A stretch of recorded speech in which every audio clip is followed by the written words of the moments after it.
secepat-cepatnya biar ibu-ibu menunggu tidak terlalu lama.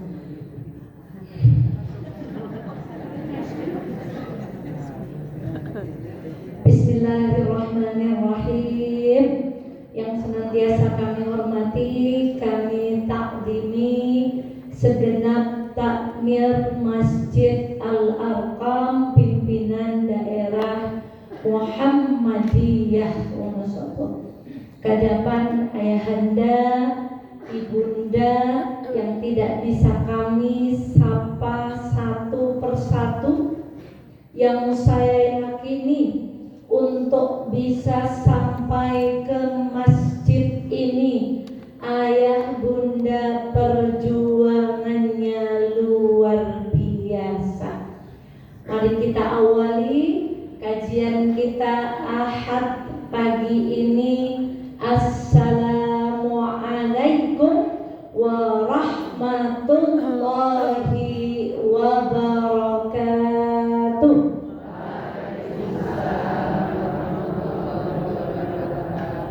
Alhamdulillahi rabbil alamin. Tadi pagi diberi nikmat sholat subuh berjamaah. Bisa jadi nanti sholat zuhur kita disolati berjamaah. Hari ini kita diberi nikmat duduk mengkaji ilmu di Masjid Al-Arqam. Bisa jadi zuhur nanti orang-orang gantian duduk-duduk di rumah kita karena kematian kita. Maka Imam Hasan Al-Basri berkata, sekeras-kerasnya teriakan penduduk akhirat adalah orang yang berteriak lantaran ia dimasukkan ke dalam neraka. Ketika ditanya kenapa engkau berteriak begitu keras, teriakan paling keras itu adalah teriakan orang-orang yang diberi nikmat, tetapi nikmatnya digunakan untuk maksiat. Ya Allah, mari kita syukuri Allah meringankan langkah kita duduk di masjid ini. Semoga duduk kita pagi hari ini kelak akan menjadi duduk yang kita banggakan di hadapan Allah, karena duduk kita pagi hari ini dalam rangka menggunakan nikmat dalam kebaikan insyaallah. Mari kita berucap hamdalah bersama-sama. Alhamdulillah. Salawat dan salam semoga senantiasa terlimpah kepada baginda Muhammad sallallahu alaihi wasallam. Dalam sebuah hadis bisa ditampilkan Mas Ahmad.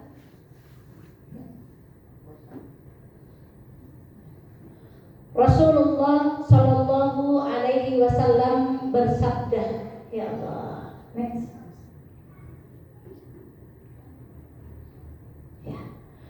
Nabi Shallallahu Alaihi Wasallam bersabda, sesungguhnya Allah benar-benar akan berseru pada hari kiamat.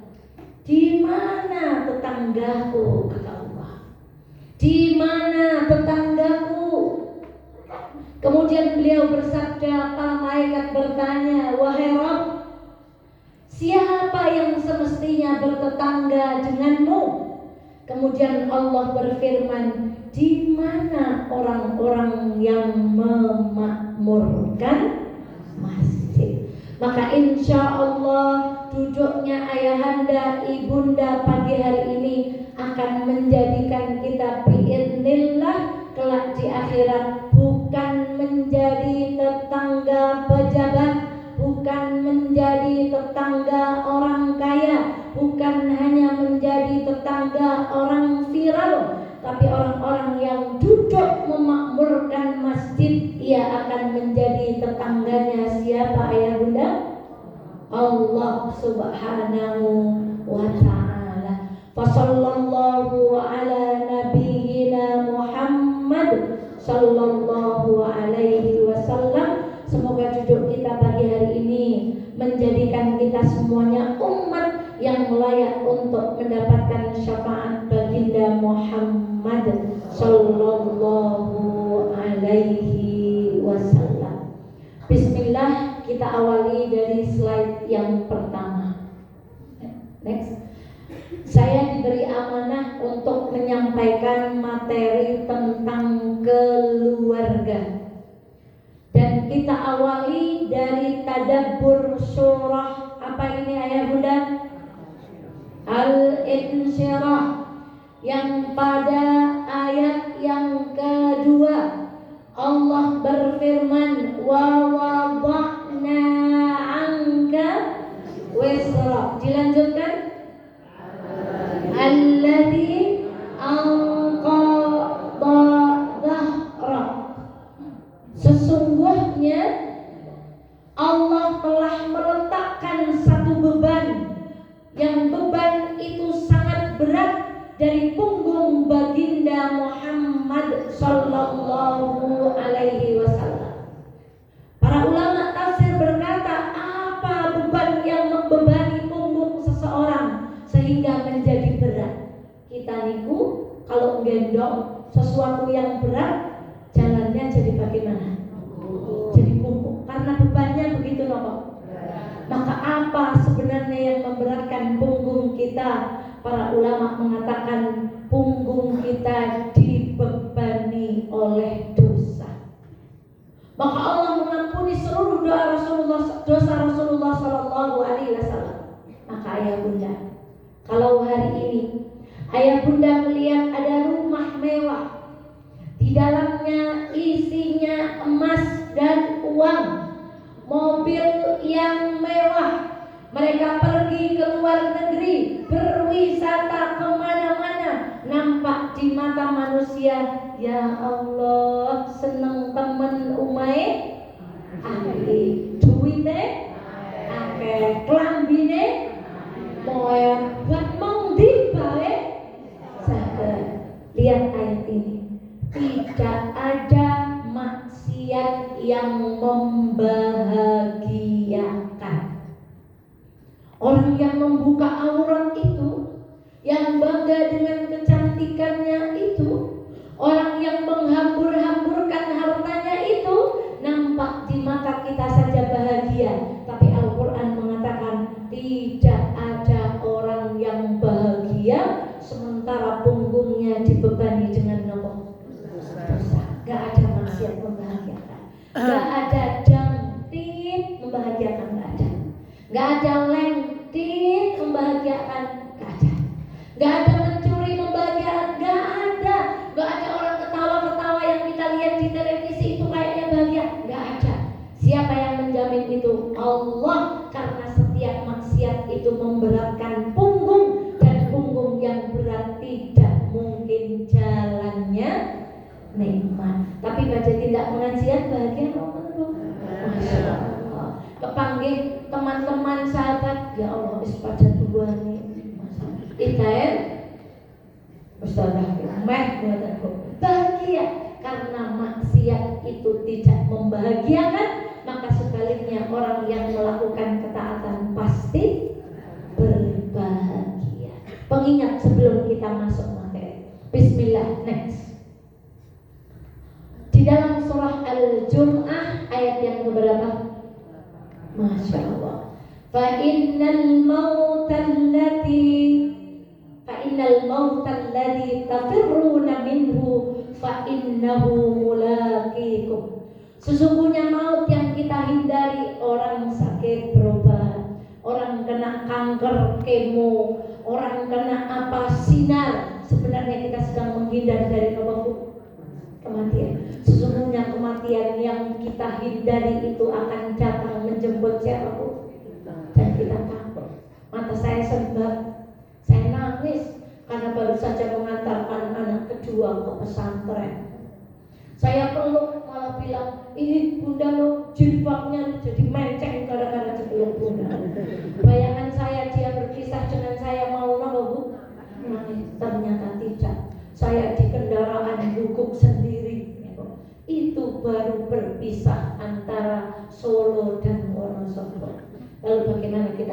dipisahkan dengan maut. Maka ibunda, jadikan hari ini hari yang paling kita takut kepada Allah, takut mati dalam keadaan bermaksiat. Kita akan belajar tentang keluarga. Next, Ustaz Fauzan. Ada 4 keluarga di muka bumi ini. Pertama, keluarga yang berjumpa di dunia dan berjumpa di akhirat. Dalam kurung ketemunya di mana? Surga. Keluarga yang kedua, berjumpa di dunia, berkumpul juga di akhirat, tetapi berkumpulnya bukan di surga, melainkan berkumpulnya di neraka. Jenis keluarga yang ketiga, berpisah di dunia, berjumpa di akhirat, baik di surga maupun di neraka.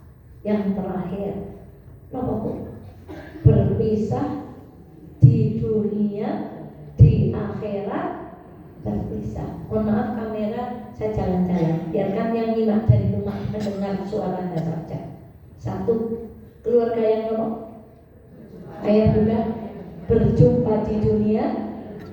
Ya Allah, kalau ketemu hanya di pengajian kayak gini sudah istimewa. Tapi kalau kita di akhirat pisah, jadi sia-sia. Kenapa? Ada orang yang setelah ngaji duduk di Al-Arqam menyakiti hati orang lain. Ada orang yang setelah ngaji di Al-Arqam dia mengambil hak orang lain. Ada orang yang setelah ngaji di Al-Arqam mendengar ayat-ayat Allah, dia melukai hati pasangannya. Ada orang yang setelah kembali dari Al-Arqam, ia mengambil hak yang bukan haknya. Itulah contoh kelak kita akan menjadi golongan yang kedua, berjumpa di dunia, tetapi di akhirat kita berpisah-pisah. Maka yang kita inginkan berjumpa di dunia, berjumpa di akhirat, di mana Ibu? Jangan seperti keluarganya Abu Lahab. Mereka kumpul di dunia, istrinya cantik, suaminya ganteng, berharta, saking putihnya wajahnya merona, dan mereka kelak akan dikumpulkan Allah kembali ke di akhirat, tetapi mereka akan berkumpul di mana? Sayasla naran dzata lahab wa imra'atu hammalatal hatab fi jidha hablum. Berkumpul di dunia, sama-sama di dunia, sama-sama kaya, sama cantiknya, sama gantengnya, tapi karena tidak taat kepada Allah, maka mereka akan dikumpulkan di neraka. Maka jangan biarkan ibu berjilbab, putra ibu tidak berjilbab. Jangan biarkan ayah anda sholat berjamaah tapi anaknya dibiarkan tidak sholat.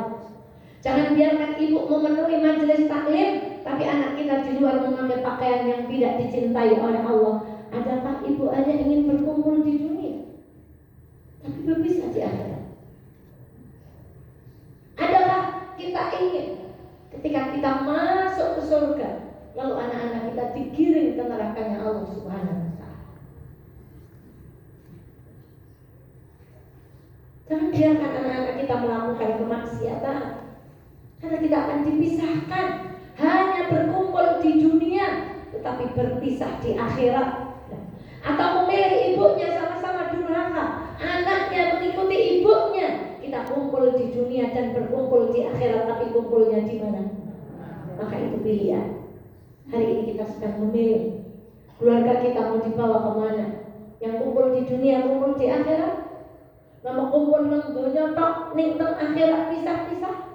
Nama teng donya ya wis ora kumpul, anake ngalor ibunya ngidul, di akhirat juga pisah. Atau kita memilih bertemu di Al-Arqam, kelak di akhirat juga berjumpa. Di rumah bertemu anak-anak, besok di akhirat juga berjumpa. Ya Allah, bismillah. Dengan memohon pertolongan Allah, hari ini kita akan belajar contoh 3 keluarga yang berkumpul di dunia dan berkumpul juga di surganya Allah di mana? Di Jannatu Adnin. Ada satu surga namanya surga Aden. Masya Allah. Kita dulu dari kecil dengar siapa yang akan masuk surga Aden itu? Yadkhulunaha wa man salaha min abaihim. Siapa orang-orang yang akan dimasukkan ke dalam surga Aden? Mereka adalah orang-orang yang masuk ke dalamnya bersama dengan orang-orang yang saleh. Min abaihim, nenek moyangnya, wa azwajihim, pasangan-pasangannya, wa dzurriyyatihim, dan anak cucunya. Kemarin di pondok kami baru ada reuni 100 tahun Gontor. Itu istimewa. Reuni saat ibu halal bihalal itu indah. Tetapi akan menjadi biasa kalau hanya ketemu di dunia tapi terpisah-pisah di akhirat. Kalau ibu ada perkumpulan bani, jangan hanya bani itu kumpul di dunia. Kalau ibu membanggakan bani, haji siapa, jangan jadikan acara bani itu hanya acara di dunia. Tapi ikutlah, insya Allah kita sekeluarga besok akan memasuki satu surga yang namanya surga apa?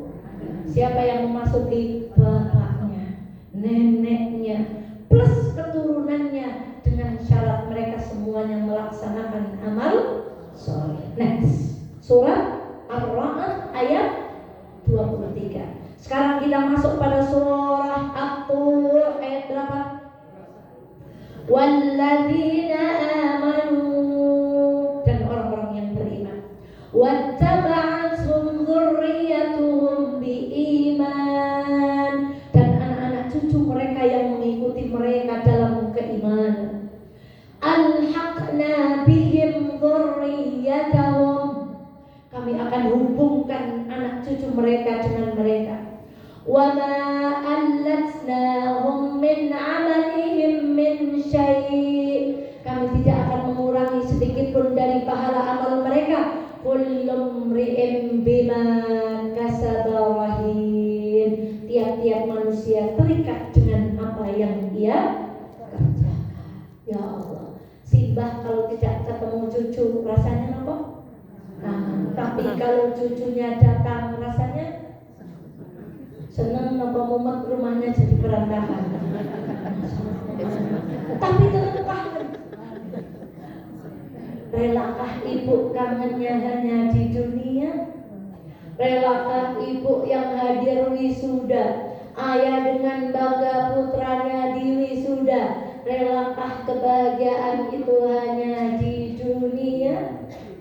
Jadikan kebahagiaan itu di akhirat. Jangan biarkan anak kita meninggalkan Al-Quran dan sholat. Keluarga pertama. Next. Ada satu keluarga di dalam Al-Quran. Perhatikan ayat ini. Bapak, ibu menyimak layar TV. Inna Allah astafa Adam. Nabi siapa? Wa Nuhan. Nabi siapa? Wa ala Ibrahim. Nabi siapa?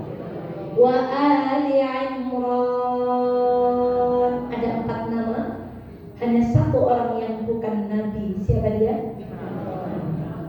Ustazah, keluarga Nabi masuk surga wajar. Keluarganya Nabi, ya ada, bukan keluarga Nabi, tapi mereka berkumpul di dunia dan berkumpul di surganya Allah. Keluarga siapa yang pertama adalah keluarganya? Namanya dijadikan nama surat di dalam Al-Quran. Namanya disejajarkan dengan 3 nabi. Nabi siapa? Nuh, Ibrahim. Dia bukan nabi, tapi namanya disejajarkan dengan nabi, menunjukkan betapa tingginya kedudukan Imran di hadapan Allah Subhanahu wa ta'ala. Lalu di ayat yang ke-35, in qalat imra'atu Imran, ketika istrinya Imran berkata, siapa namanya? Ada yang menyebutkan namanya Hannah. Kenapa keluarga Imran istimewa? istrinya dijadikan namanya dimuat abadi di dalam. Kalau nama kita dijadikan nama apa? Kalau suami kita namanya dijadikan nama apa? Boleh buat terjadi nama jalan. Karena kemarin ada seorang ibu yang menginfakkan hartanya untuk membangun apa bu? Jalan. Dijadikan nama jalan itu, jalannya semoga menjadi amal jariah dia. Tapi istrinya Imran namanya diabadikan di mana? Tidak mungkin dia wanita sembarangan. Pasti wanita apa? Istimewa. Apa ucapannya? Apa yang menjadi dalil keistimewaannya? Inni nadartu laka ma fi batni muharrara fataqabbal minni innaka antas samiul. Ini istimewa. Begitu beliau hamil, beliau berdoa kepada Allah, ya Allah, besok kalau anakku lahir, aku nadarkan dia untuk menjadi pengabdi di Baitul Maqdis. Orang yang mengabdi di masjid namanya apa Ustaz Fauzan? Kalau di Indonesia marbot. Ibu kalau nyawang marbot sepele apa istimewa? Jujur sepele. Karena di pikiran kita marbot itu adalah orang yang bersih. Ada satu pekerjaan dimuat di dalam Al-Quran, adalah satu pekerjaan ngopeni. Ada yang jadi tukang bawa makanannya, ada yang nyapu, ada yang membersihkan kamar mandinya, ada yang undang ustadznya, ada yang jadi MC-nya. Orang yang memakmurkan masjid tadi jadi tetangganya siapa? Maka inilah keistimewaan Hannah. Setiap yang punya anak kita contoh karena dia bukan nabi. Nadarkan anak-anak kita untuk kelak mengabdi kepada agamanya Allah. Kamu boleh jadi kaya, tapi jadi orang yang menegakkan agama. Kamu jadian dokter, tapi dokter yang menegakkan agama. Jadilah jaksa. Kenapa jadi emosi saya? Tapi jadilah jaksa yang menegakkan. Kemarin anak saya bertanya, jadi boleh nggak aku jadi hakim? Boleh. Tapi ingat nak, 3 hakim kata Rasulullah, 2-nya di neraka, hanya 1 yang masuk surga. Apa maksudnya bunda? 2-nya masuk neraka karena tidak menegakkan kalimat Allah. Jadikan anak kita, kemarin kami ngaji dengan Pak Kiai, Masya Allah, jadilah juragan gandum. Karena orang tidak bisa berperang kalau tidak makan. Jadilah juragan merica, kata beliau, karena merica itu adalah makanan utama orang luar negeri. Jadilah juragan baju, jadi kalian semua juragan, tapi tegakkan kalimat Allah. Ini nadarnya seorang perempuan. Jadi ibu bapak ketika menikah, kita mencita-citakan anak-anak kita supaya menjadi penegak hukum. Tidak harus jadi ustazah, jadi dokter, tapi berjuang dengan harta dan ilmunya. Dan ini dilakukan oleh seorang laki-laki yang bernama Najmuddin Al-Ayyub. Ketika dia mencari istri, dia berkata kepada menterinya, carikan aku seorang wanita yang tangannya mau aku gandeng ke surga, dan di perutnya bisa aku titipkan calon anak yang akan menaklukkan Masjidil. Belum nikah, belum ketemu calonnya, tapi sudah bercita-cita, besok bojoku arep tak titipi bakal anak yang kalau anak itu lahir akan menjadi penegak Masjidil Aqsa. Kita tiru. Itulah perempuan yang istimewa. Next, dia berdoa. Falamma wada'atha, ketika sudah hamil, kemudian melahirkan, ternyata yang lahir adalah perempuan. Padahal pengennya yang lahir apa? Seperti siapa? Seperti yang bicara perempuan. Baru apa bu? Menurut kita, kalau sudah punya anak perempuan, punya perempuan lagi nggak istimewa.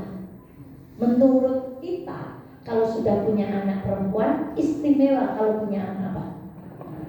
Imran tidak diberi anak laki-laki, padahal sudah bernadar untuk mewakafkan anaknya ke masjid. Memang ngaji rezekinya jadi lancar. Memang kalau ibu sedekah terus hartanya jadi banyak. Memang kalau kita ngaji Al-Quran kita jadi urusannya mudah. Itulah contoh orang-orang yang beribadah tapi tujuannya apa? Dunia. Sholat duha supaya rezekinya lancar, sedekah supaya uangnya tambah. Kita itu rezekinya sudah dicukupkan. Kok dadak sholat itu untuk melancarkan? Untuk mencari ridha Allah. Inna salati wa nusuki wa mahyaya wa mamati. Untuk siapa? Lillahi rabbil alamin. Ibu ngaji untuk apa hari ini? Ada yang ngajinya untuk cari keberuntungan, ada yang ngajinya untuk dikatakan orang solih. Ngajinya lillahi rabbil. Sudah nada. Mestinya Allah langsung dengar cita-citanya. Lahir anaknya dong. Tapi yang lahir perempuan. Supaya kita tahu bahwa kehendak kita itu tidak baik. Yang paling baik kehendaknya siapa? Allah. Lahir perempuan. Inni wada'tuha unsa wallahu a'lamu bima wada'at wa laysa dzakaru kal unsa. Laki-laki tidak sama dengan, kok bisa hari ini laki-laki dengan laki-laki, perempuan dengan. Di ayat ini tegas laki-laki tidak sama dengan. Lalu bagaimana hari ini ada yang kampanye gender,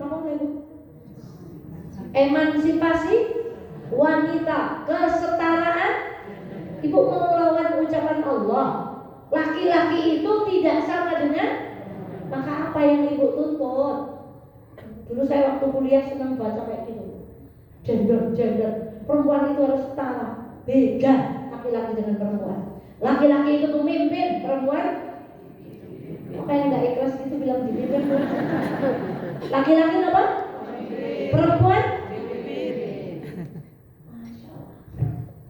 Wa inni sammaituha Maryam. Lalu bayi itu diberi nama. Nama siapa? Siapa yang tahu arti Maryam?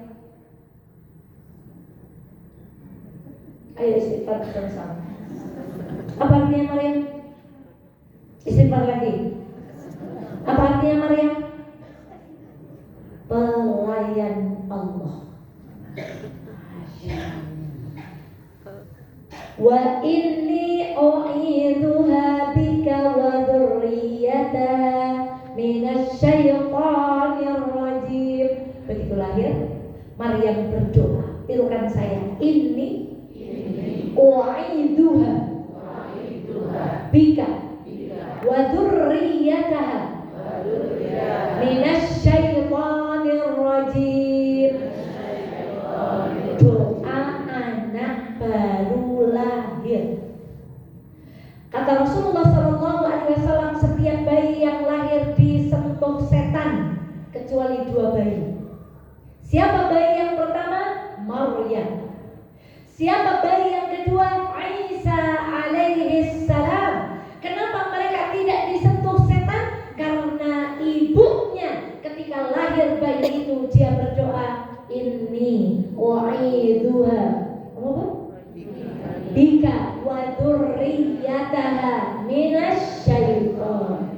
Gak disentuh setan. Lalu bagaimana terjadi di Wonosobo? Bayi baru lahir, di balik kasurnya ada gunting kedul, sapu oman, raja. Kemudian yang dipakai di tangan atau di leher namanya apa? Lawe. Supaya bayinya tidak terkena apa? Tiru siapa ibu ini? Tiru siapa? Oh ya. Suruh Al-Quran bukan begitu. Itu malah mengundang setan. Kata Al-Quran, suruh berdoa ayah. Katakan pada para menantu, para anak yang saat ini hamil, besok kalau kamu lahirkan, begitu anaknya lahir, bacakan doa ini. Surah Ali Imran ayat. Sudah tak kasih contoh ya kan? Tak bisa menjawab. Ayat berapa? Apa pelajaran dari keluarga Imran? Suami, istri, kompak, anak-anak dinazarkan untuk siapa? Hidupnya dipenuhi dengan doa. hidupnya dipenuhi dengan doa. Bukan caci maki, bukan sepatangan, tapi apa Bu? Doa. Bercita-cita keluarganya menjadi salah satu keluarga yang akan meninggikan agama Allah. Keluarga siapa itu? Next. Sekarang yang kedua adalah keluarga Nabi Zakaria. Tadi yang diberi anak di usia senja itu ada 3 di Al-Quran itu. 1 Imran, 2 Zakaria, 3 siapa? Laki-laki, sebutkan laki-lakinya. Nabi Ibrahim. Ada 3 manusia diberi privilege istimewa oleh Allah, diberikan putra di luar umur yang semestinya mereka punya anak. 1 Imran, 2 Zakaria, 3 Nabi Ibrahim AS. Begitu Maryam lahir, kemudian orang berebut karena Imran orang solih, siapa yang mau memeliharanya? Maka karena semuanya rebutan mereka undian. Undian ini diabadikan di dalam Al-Quran. Apa cara undiannya? Setiap mereka punya pulpen kemudian dilemparkan. Mereka meminta anak kecil untuk mengambil. Ternyata yang diambil adalah penanya Zakaria.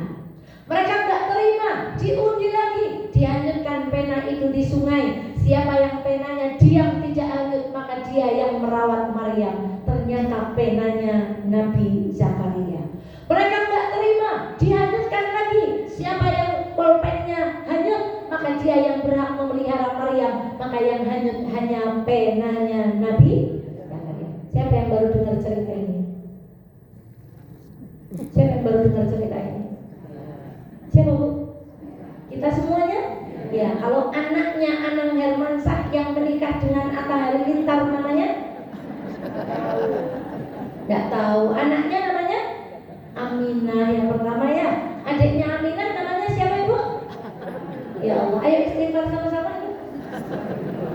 Cerita artis hatam, sampai tahu artis yang haji, sampai tahu artis yang baru punya anak, tapi cerita Nabi. Katakan wallahu ta'ala, dimarahin sama Ustaz Adi Hidayat. Orang ada ilmunya kok wallahu ta'ala. Maka siapa yang dipilih? Nabi Zakaria.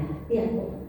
Kullama dakhala 'alaiha Zakaria al-mihrab. Maryam kan ditempatkan di mihrab. Setiap Zakaria masuk ke mihrabnya Maryam, wajada indaha rizqa. Ada 3 tempat disebutkan di dalam Al-Quran. 1 masjid, 2 musalla, wattakhidhu min maqami Ibrahim musalla. Yang ketiga ada tempat disebutkan di dalam Al-Quran namanya mihrab. Kita ucapkan sama-sama. 1 apa? 2, 3. Tiga-tiganya adalah tempat ibadah. Ketika Maryam ditempatkan oleh orang tuanya di mihrab, Nabi Zakaria masuk karena beliau pamannya, diberi amanat untuk merawatnya. Wajada indaha rizqa. Nabi Zakaria mau apa Bu? Rezeki. Dalam tafsir dikatakan kalau musim panas di kamarnya Maryam ada buah musim dingin. Kalau musim dingin ada buah musim. Maka Zakaria heran, lalu bertanya, qala ya Maryam, wahai ponakanku Maryam, anna laki hada, dari mana kamu mendapatkan ini semua? Dijawab oleh Maryam, qalat huwa min indillah. Dari siapa rezeki? Allah. Innallaha yarzuqu man yasha' bighairi hisab. Allah akan memberi rezeki man siapapun. Apakah yang kafir enggak diberi rezeki? Apakah yang enggak nutup aurat diberi rezeki? Apakah yang korupsi diberi rezeki? Semua orang diberi rezeki, apalagi orang yang beriman. Itu ucapan Maryam. Maka apa Bu? Kemudian Nabi Zakaria dapat ide Bu. Ya Allah, anak sekecil itu berkata, sesungguhnya Allah memberi rezeki kepada. Maka Nabi Zakaria itu dapat ide, nyong tandung. Maka Nabi Zakaria itu istimewa. Karena Nabi Zakaria lihat nikmat orang lain, dapat ide nopo iri, bahagia atau sedih. Ini kunci Bu. Orang kalau mau doanya dikabulkan, lihat nikmat orang lain ikut nopo. Ada orang putranya jadi dokter, alhamdulillah. Ada orang putranya jadi insinyur, janganlah kayak insinyur paling orang pinter gitu. Kalau ada orang baru buka usaha baru bilang apa? Allah kayak paling utang. Jangan. Nabi Zakaria lihat nikmatnya Maryam, nggak sedih, nggak iri, tapi dapat, masya Allah, dia dapat nikmat. Maka Tuhan yang sama pun akan memberi aku nikmat. Maka lihat next. Hunalika da'a Zakaria. Kemudian aku dapat ide, kalau Allah memberi rezeki kepada siapapun, maka aku akan meminta. Sementara usiaku sudah tua, aku tetap akan meminta anak. Dia berdoa. Doanya mari kita baca. Rabbi habli min ladunka dzurriyyatan thayyibah. Ini doanya Nabi Zakaria. Dia berdoa. Fanadatul malaikatu wa huwa qa'imun yusalli fil mihrab. Nabi Zakaria ikut-ikutan. Tadi Maryam berada di mana? Sekarang Nabi Zakaria doa di mana? Ibu kalau lihat nikmat orang lain tanya aja, Bu, amalannya apa? Saya tak tiru. Ibu doanya apa sih? Saya tak tiru. Ibu apa sih? Saya tak tiru. Paling gampang itu niru. Ibu kenapa? Ibu gimana sih cara amalnya? Tiru. Ibu gimana belajarnya? Tiru. Maka Nabi Zakaria meniru. Berdoa di mana? Ketika beliau masih sholat, tiba-tiba ada malaikat berkata, In annallaha yubashshiruka bi Yahya. Siapa putra Nabi Zakaria? Lihat sifatnya. Musaddiqan bi kalimatin min Allah. Dia membenarkan kalimat Allah. Wa sayyidan, dia menjadi pemimpin. Wa hasuran, dia menjadi laki-laki yang menjaga kehormatan. Wa nabiyan, dan dia kelak akan menjadi nabi. Minas salihin, dan dia akan menjadi orang-orang yang berapa sifatnya? Ibu lihat doanya, cuma minta apa di atas? Anak, dengan sifat dzurriyyatan.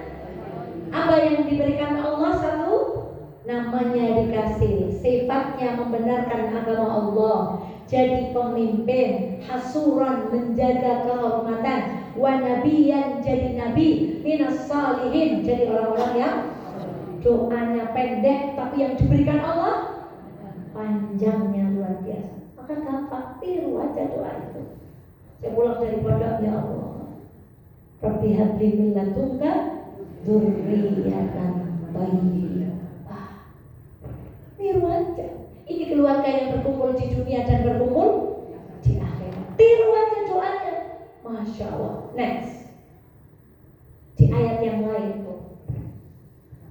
Zikru rahmati rabbika abdahu Zakaria. Ini saya bahas tuntas detail di Ahad lalu di kajian Mafaka kalau ibu mau menyimak. Innada rabbahu nidaan khafiyya.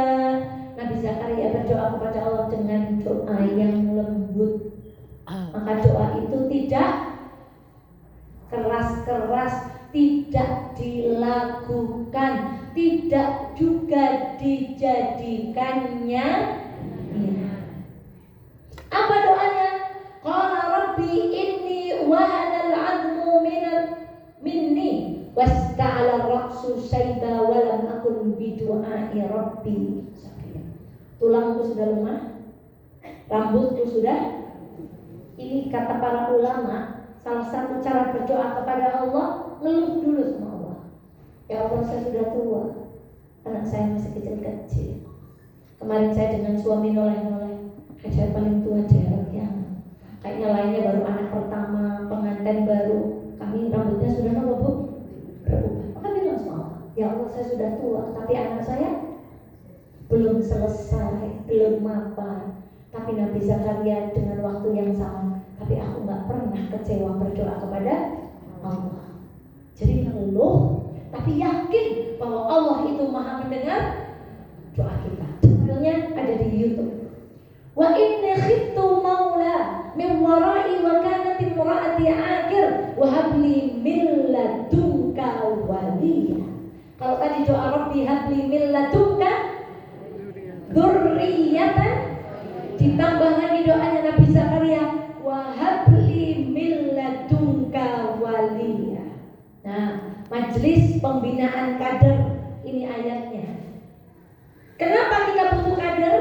Nabi Zakaria pun berkata, ya Allah, aku takut kalau aku gak punya keturunan, siapa yang akan melanjutkan kebaikan saya?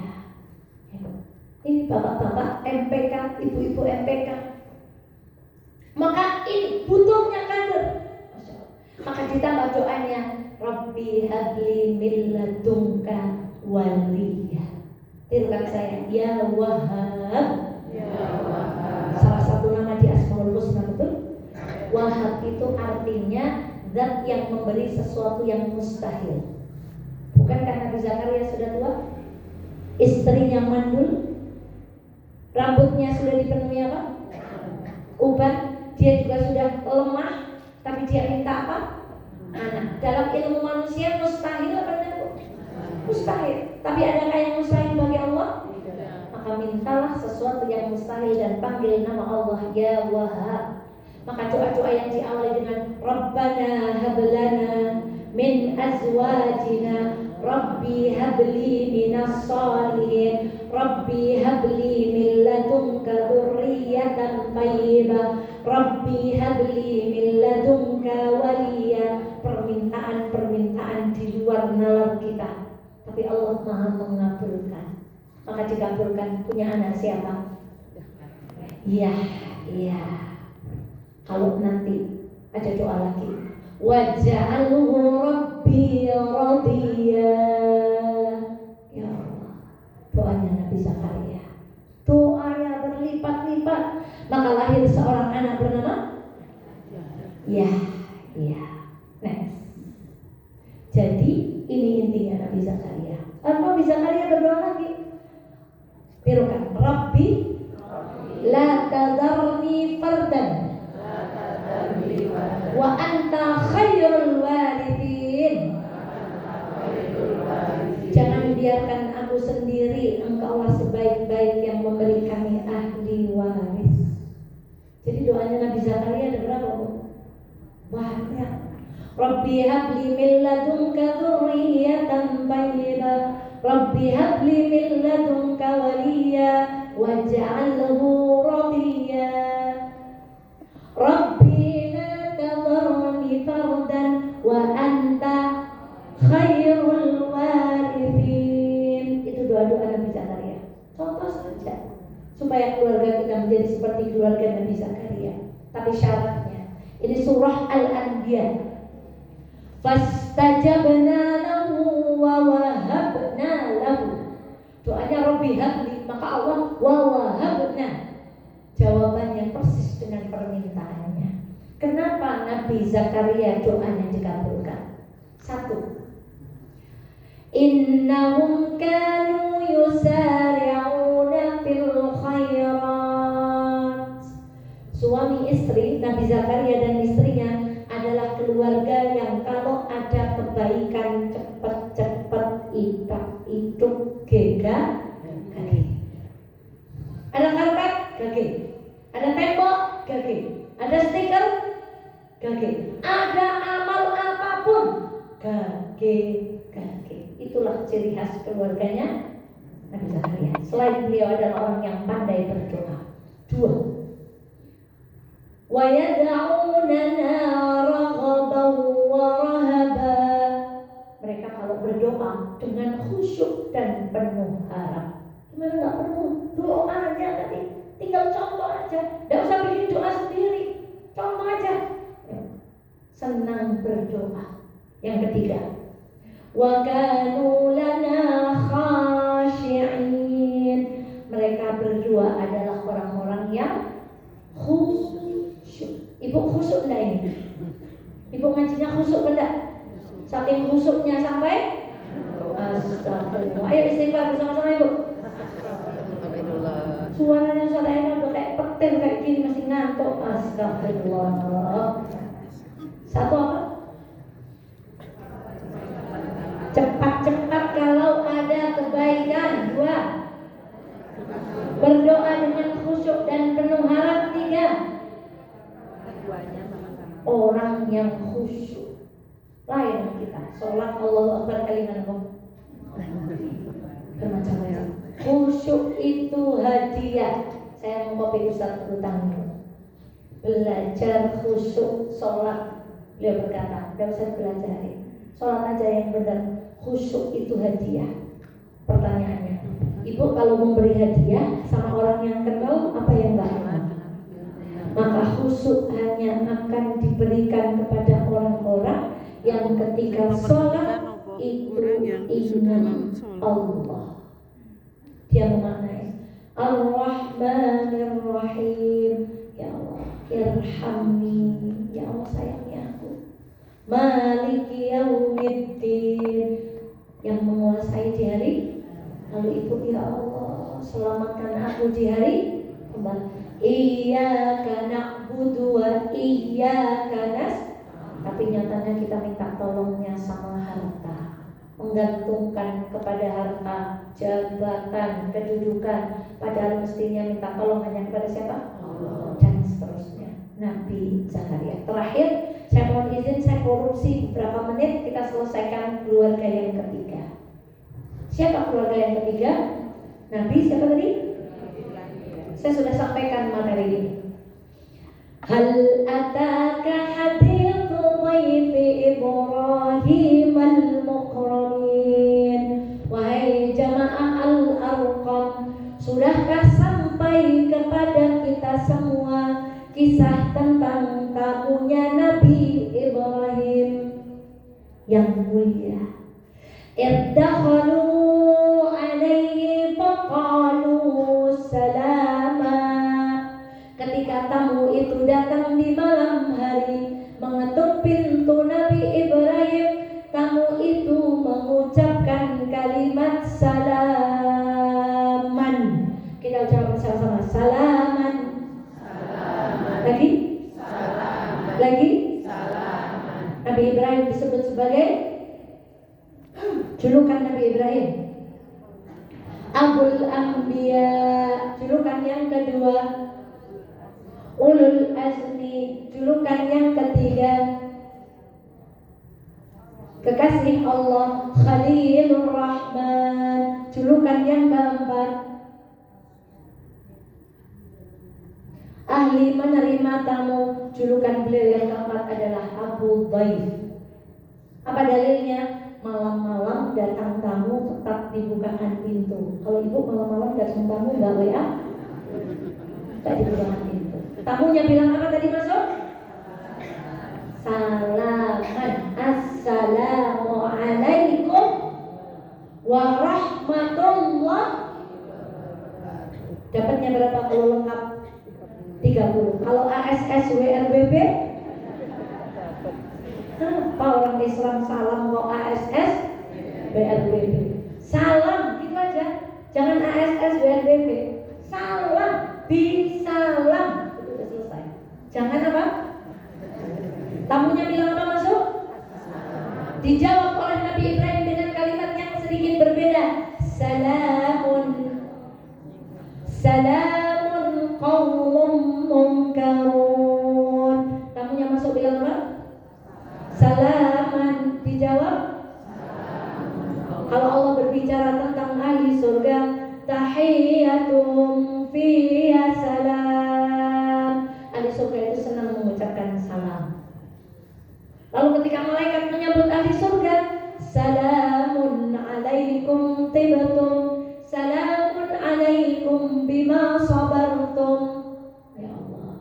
Jadi salamun itu salamnya malaikat kepada ahli surga. Salaman, ucapan ahli neraka. Bukan sekedar senang ketemu orang bilang apa, tapi as-salam. Salam itu adalah password Orang Islam kalau ngomongnya dibuka dengan salam, nggak mungkin isinya janji-janji palsu.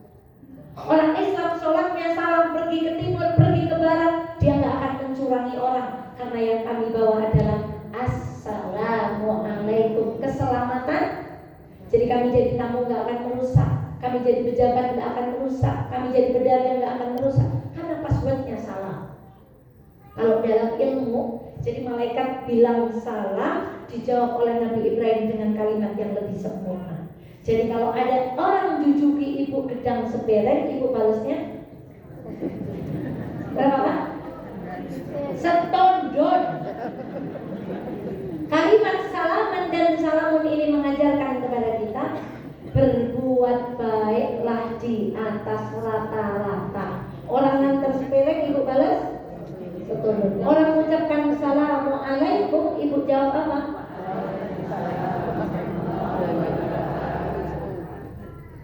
Saya diajarin Ustaz Butami. Coba Bu, kalau salaman Bu, enak nggak salam kayak gini?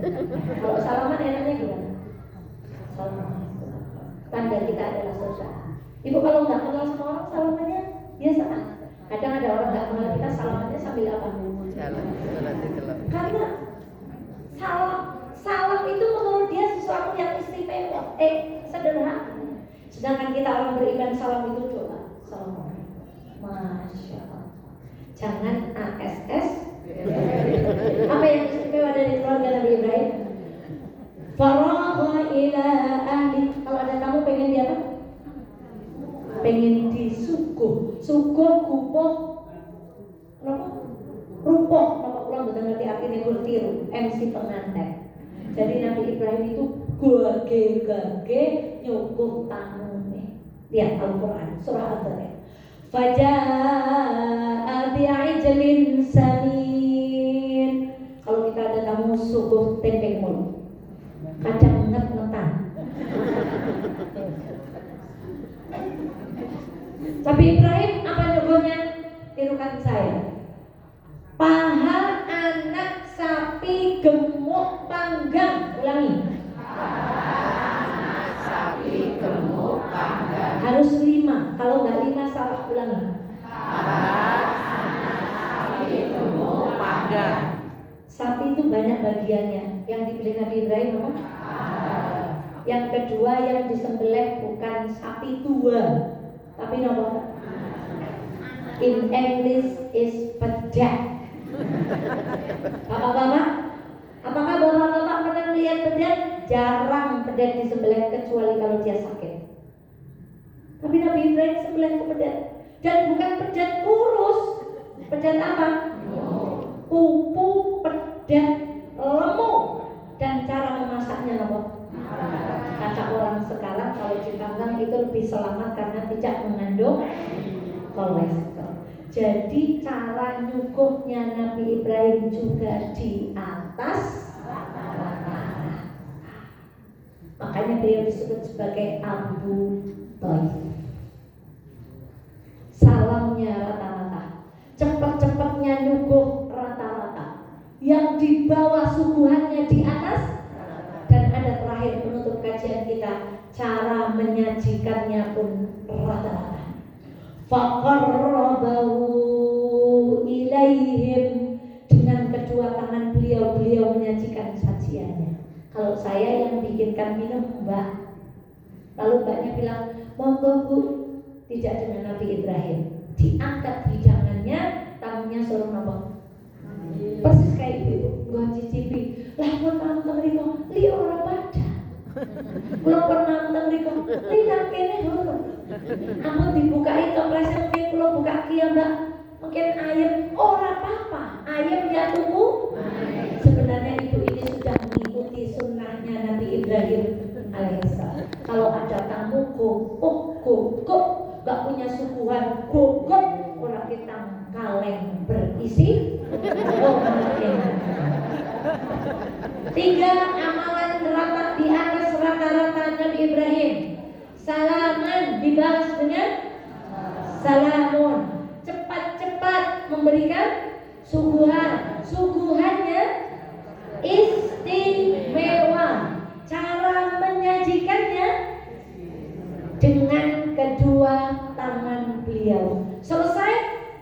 ternyata begitu disuguhkan malaikatnya tidak mau tahan. Maka Nabi dia berkata, qala ala ta'kulun. Kenapa kalian tidak makan? Karena tamunya bukan manusia biasa, tapi tamunya adalah. Maka dulu kami di pesantren suka bercanda, kalau rapat nggak ada snacknya namanya malaikatan. Nah ini ngaji Al-Arqam nggak ada jajan namanya apa Bu? Daripada buat snack mendingan untuk yang lain. Biaya snack itu besar. Bawa jajan sendiri atau larisi kedai Aisyah. Iklan lagi. Kemudian begitu beliau mendapati tamunya nggak makan, beliau takut. Fa'aujasa minhum khifah. Maka malaikat menangkap ketakutan Nabi Ibrahim dengan berkata, qalu la takhaf wa basyaru bi ghulamin alim. Jangan takut, kami datang untuk membawa kabar gembira lahirnya seorang anak bernama Nabi yang Ismail angkat tangan.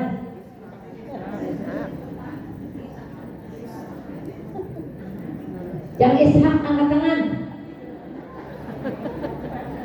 Yang tidak angkat tangan jawabannya apa? Tolong pilih A Ishak, B Ismail, A atau B? Istighfar sama-sama Bu. Yang betul adalah Nabi Ishak.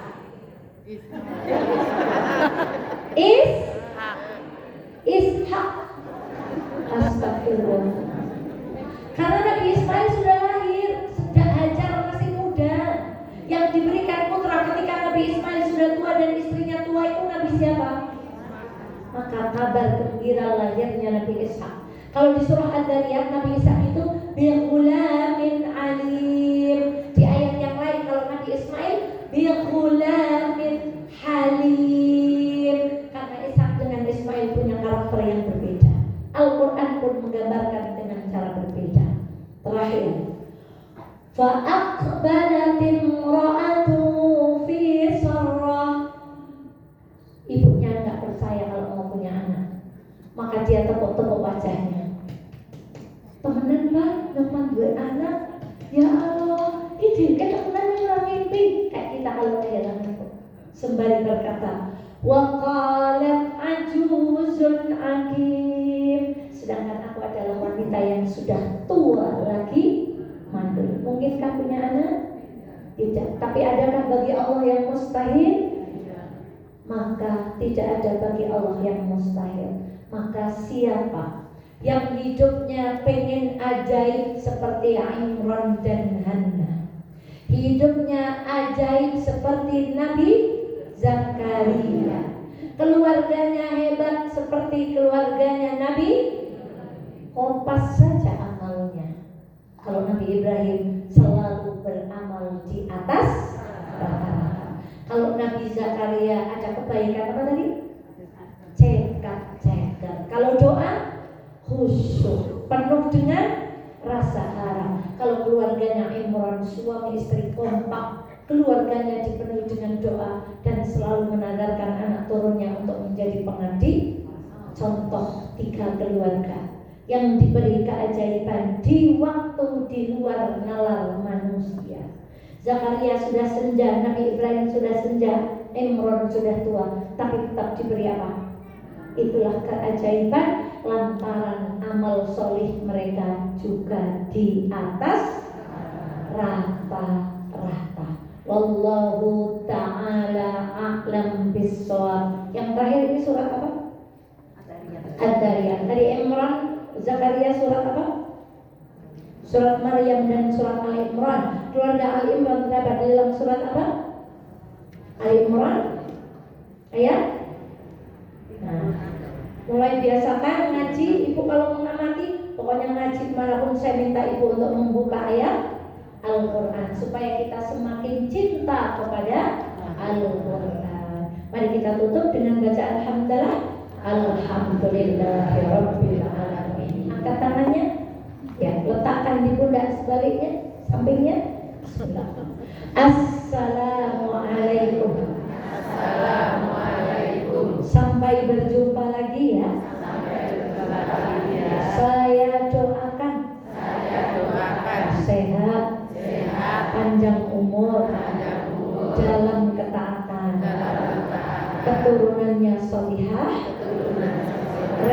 rezekinya berlimpah, semua hutang sah,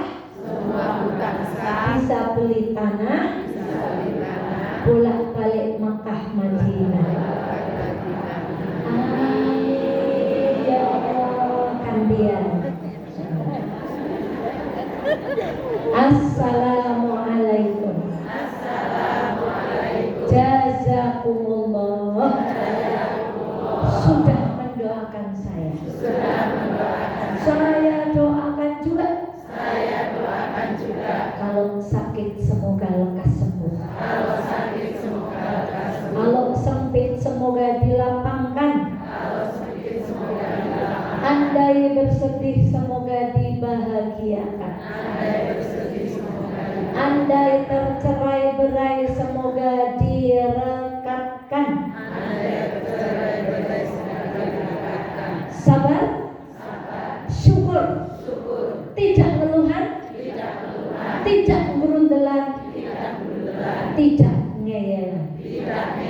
Terakhir, manut pasangan. Amin ya rabbal alamin. Jazakumullah. Maaf lahir batin, saya mengkorupsi banyak waktu ibu.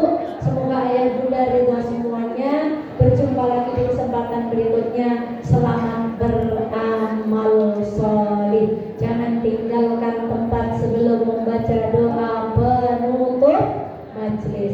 Mari kita tutup bersama majelis kita pagi hari ini dengan bersama-sama membaca doa penutup majelis. Subhanakallahumma wa bihamdika asyhadu an la ilaha illa anta astaghfiruka wa atubu ilaik. Yang buka umur, yang menutup saya. Masya Allah. Kita akhiri bersama. Masya Allah. Pos Bakum Aisyah. Saya berharap